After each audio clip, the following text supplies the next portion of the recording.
Ever watch a movie solely based on the title? Smaller movies needed a way to get your attention. They didn't have a huge budget for marketing, so what can they do to be different? Have a name that stands out. Back in the 80s and 90s, movies were fighting for space on the rental shelves. Sure, everyone knew the big names, but what's this? Teenage catgirls in Heat? Cannibal women in the avocado jungle of death? Blood-sucking pharaohs in Pittsburgh? And this week's movie, Sorority babes in the Slimeball Bowl-o-rama. Say what you will about the content or the quality of these movies, these were names that you remembered. The movie opens with a really long title sequence. For a movie that's only 79 minutes long, this is a lot of padding. Anyway, we go to a frat house that apparently only has 3 members. The porn-obsessed Keith, the food-obsessed Jimmy, and the movie-obsessed Calvin. Keith tells Jimmy he knows where the Tri-Delta sorority is having their initiations. After giving Calvin a beer, they manage to pull him away from the movie to go see the sorority girls. Babs, Rhonda, and Frankie are getting ready for the sorority ritual. These sorority girls are like 30. I think it's really nice that Rhonda can go back to school now that her kids are all grown up.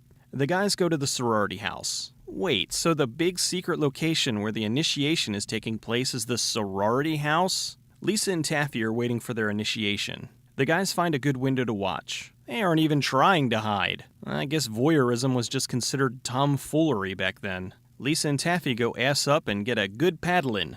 Well, this movie just got a whole lot better. I like her delayed reactions. The guys decide to move to a better location. What better view is there than this? They're right there. Well, this escalated quickly. They go from peeping toms to breaking and entering. Lisa and Taffy get sprayed with whipped cream, and I don't even want to think about what Jimmy is spraying on the door. The girls go to clean off the whipped cream, and you gotta love sororities that don't believe in shower curtains. Babs catches the guys doing a Three Stooges impersonation and spanks them into the bathroom. Busted! As punishment, Babs sends the guys along with Lisa and Taffy on a mission. They have to break into a local bowling alley and steal a trophy. This is a great idea. Send 2 girls to break into a building with 3 potential date rapists. Yeah, we were only looking. And admiring. After they leave, Babs announces that her father owns the mall where the bowling alley is located. We'll watch our victims on the security cameras. And when they're not ready for it, we'll scare the shit out of them! Frankie is really trying to sell this. Babs are absolutely evil! Babs and the girls get there first and go to the security booth. They push the janitor into the closet and it's Buck Flower? My God, I never realized just how many movies this guy's in. The group gets to the bowling alley to find it's already open. Calvin finds the lovely Spider trying to break into the cash register. Spider tells the group that she's there to rob the joint. What are you, the bride of Dracula? Oh.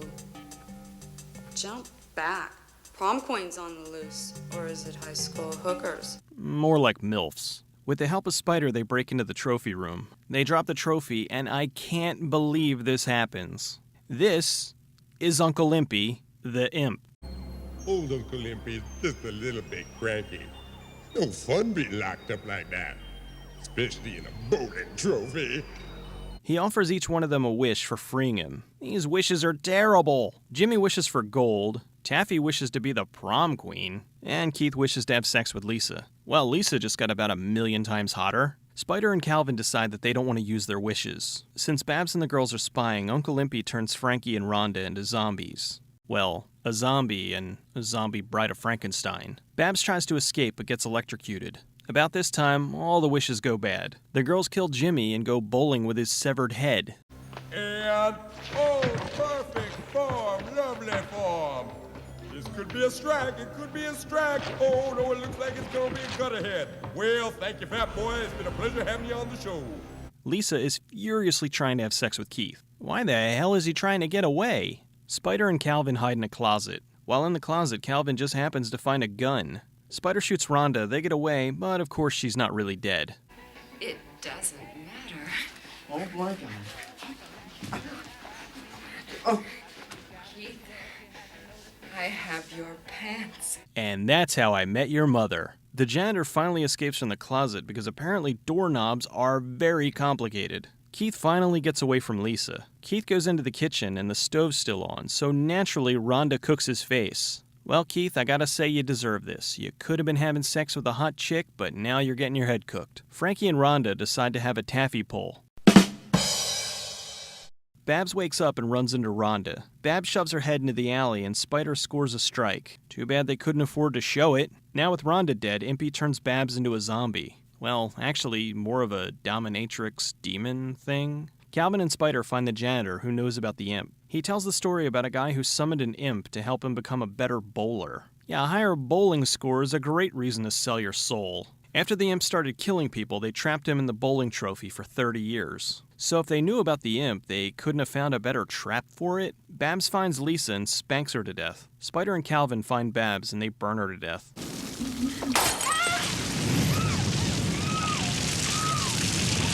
Frankie finds the janitor and kills him. When Spider and Calvin find Frankie, she's holding a knife. They close the door, it reopens, and now she's got an axe? What the hell? I think they forgot to put the chase music in here.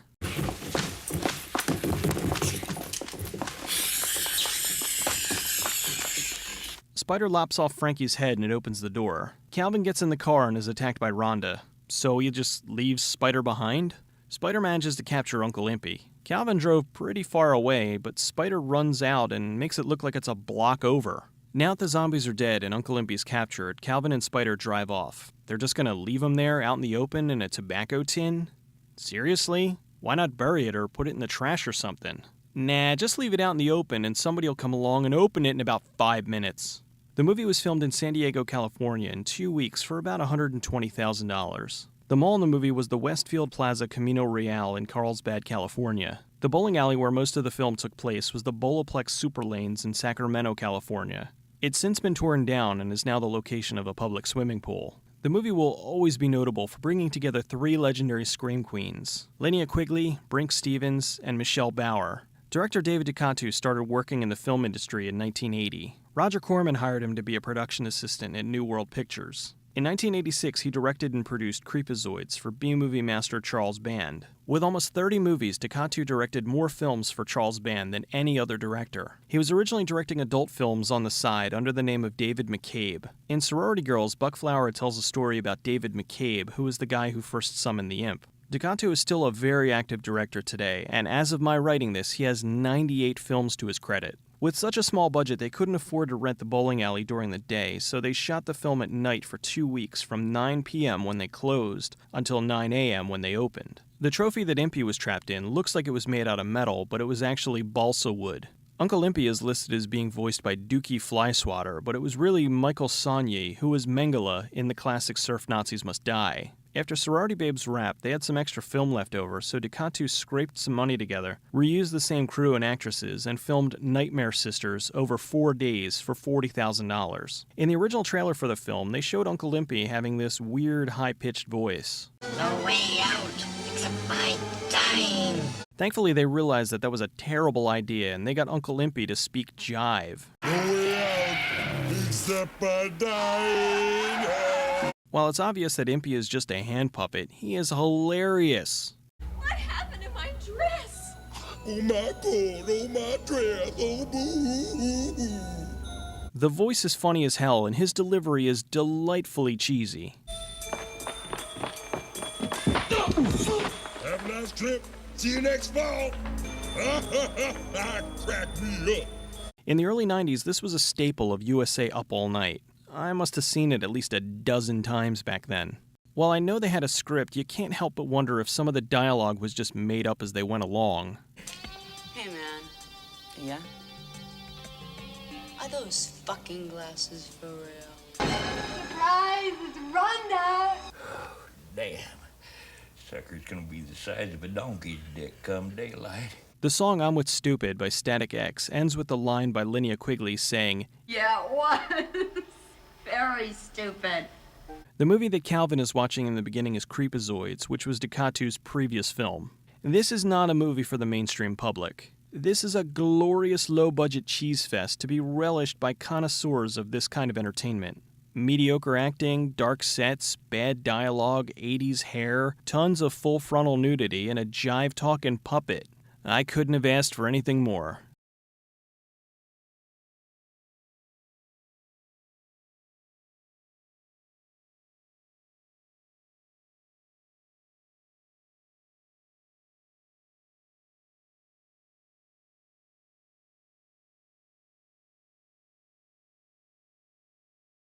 Oh.